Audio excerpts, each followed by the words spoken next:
guys! Welcome to Mommy Granny's Vlog. Na-miss ko tong mag-intro. Medyo matagal-tagal na rin di ako nakapag-intro sa aking vlog.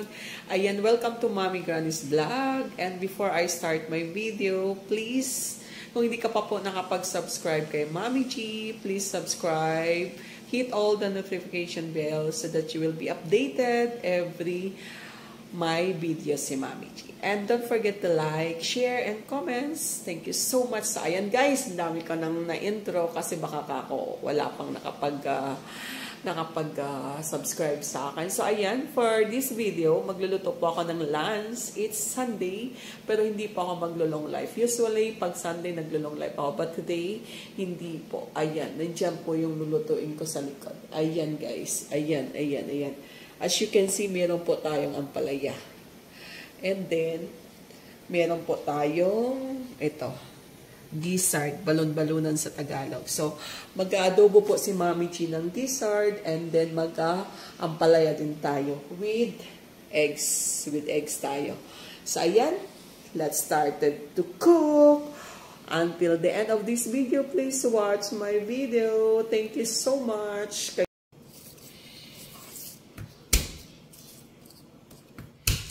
Yan guys, marami tayong garlics kasi dalawa po yung lulutuin natin ngayon. Adobong balon-balunan at saka ampalaya. Kaya, and then napakiyot ng ating onions. Yung kamatis naman para sa ampalaya. Tapos yung atsal, half lang po yan kasi half lang talaga ginagamit ko pag may buo ako. Dito rin yan sa balon-balunan para mabango yung balon-balunan natin.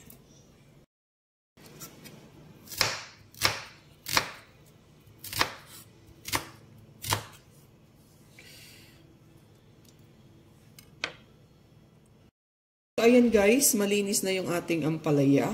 We're starting to slice na. And our balon-balunan gizzard, malinis na rin to behind the scenes. It's already washed. So mag-start na po akong mag-saute, mag-adobo ng ating gizzard while mag-slice ako ng ampalaya. Kasi second, natin to recipe. So here you go. Here's the kawali. Ako rin sa inyo, meron din akong nilaga na boiled lang siya, atay. Kasi for dinner naman to, adobong atay mamaya. Pero naglaga na ako ngayon kasi si Chichay kasi hindi siya masyadong kumakain na ngayon.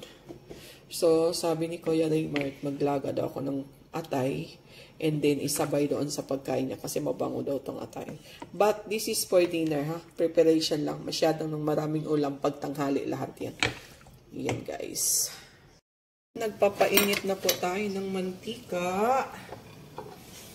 At waiting po tayo para i-drop ang ating garlic.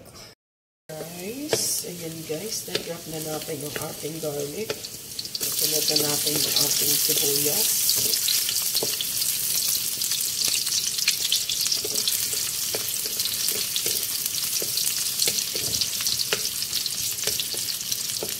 Ayan guys, mabango na. I-drop na natin yung ating balon-balunan.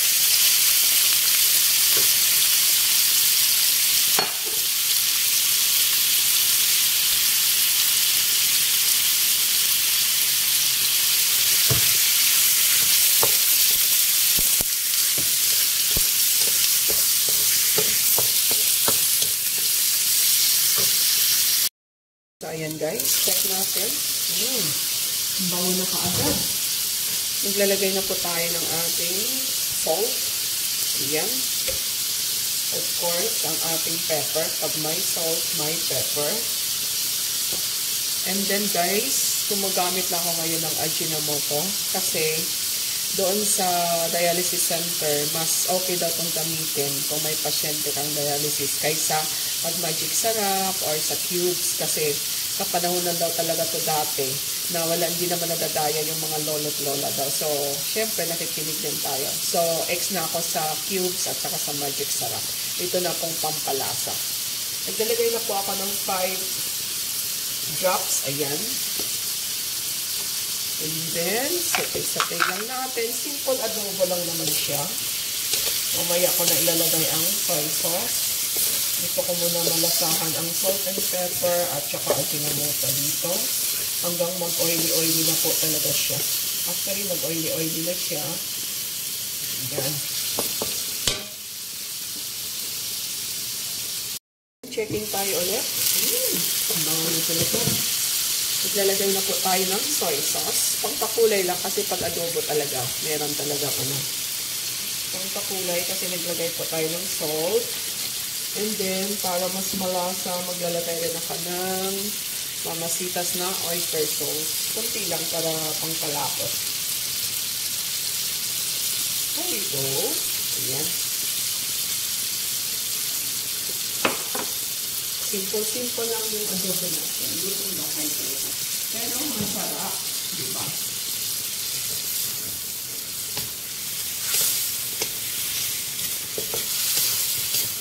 Sarap ng ulam ngayon ni Mami E. Adobong balong-balunan, which is gizzard, and ampalaya with eggs. Yan, oh.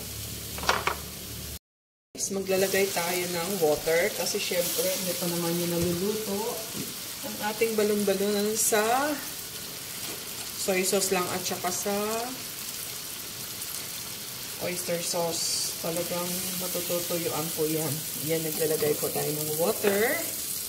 And then, maglalagay na rin po ako ng dato puti pa rin na vinegar. Di po ako nagpupumog dato puti. Baka naman. Ayan. And then, yung pangpabango natin. Actually, ayaw ko talaga ng paminta na buo, pero adobo kasi, yes na lang. Ayaw ko siya kasi kailangan mo pang linisin pag kumain ka. Diba? So, ito guys, final na to kasi nag-add na tayo ng water at saka vinegar. So, hanggang magtuyo-tuyo siya konti. Then, taste na lang tayo if ever kulang ang salt. Guys, check natin.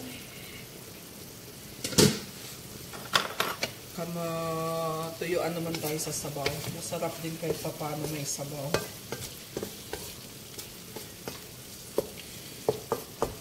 Okay, taste natin.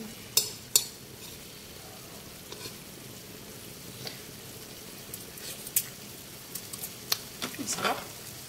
So, okay na to guys. Mamaya, pagkatapos mong mag-slice ang palaya, ito pa rin kawali gamitin natin.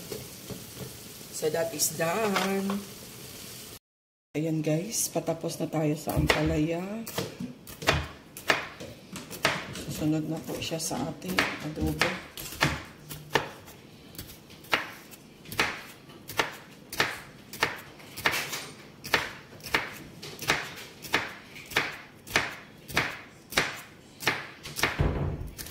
Okay.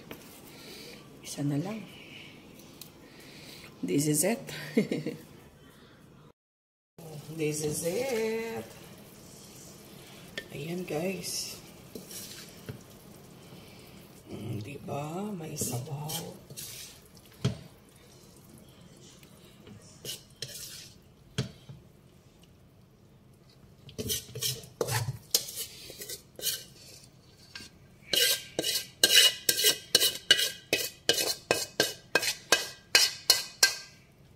Yan.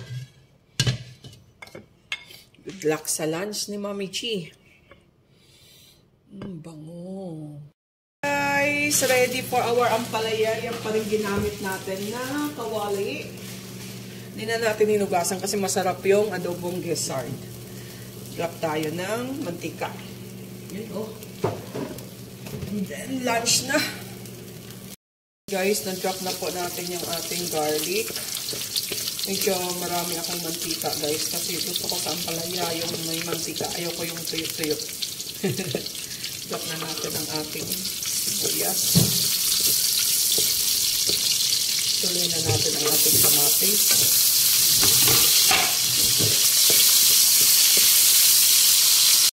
Una ko po ang itlog at hindi ko na po binabate-bate-bate-bate-bate pa. Parehos lang yan.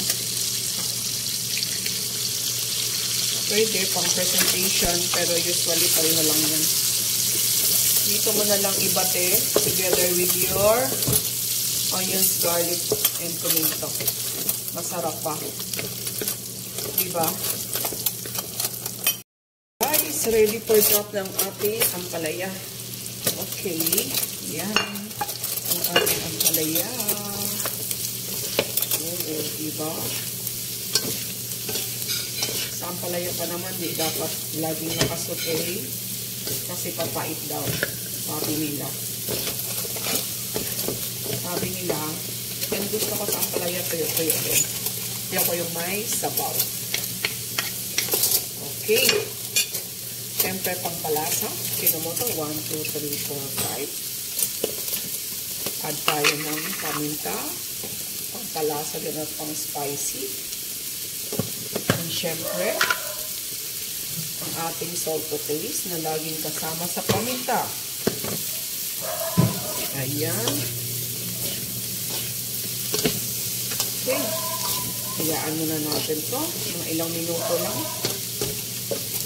Tapos na rin at nakakain na. Diba? Final check. Oh. Bango.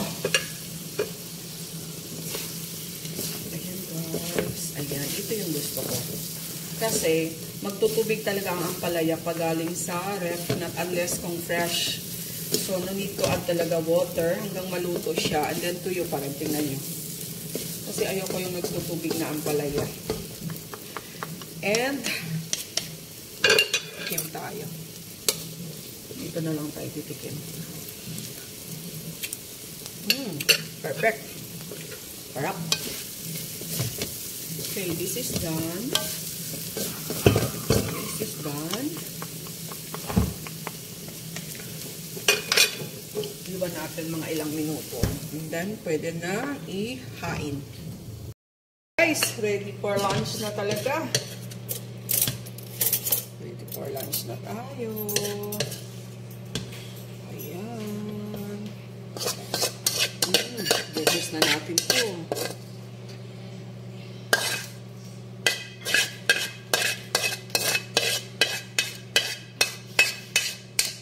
Ayan o.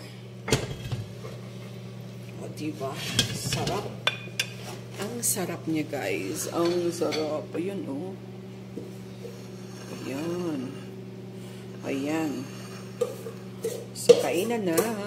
Okay, lunch is ready. Ito yung ampalaya. Ito po yung adobo ng balon-balunan. Ito po yung tira kagabi na sinabawan ni Mami G. Ayan. White rice, brown rice kay Kuya. So, ayan, meron tayong juice. Very cold na juice. Ayan. And ready to eat na. Ayan. Let's go! Join me here, Malan.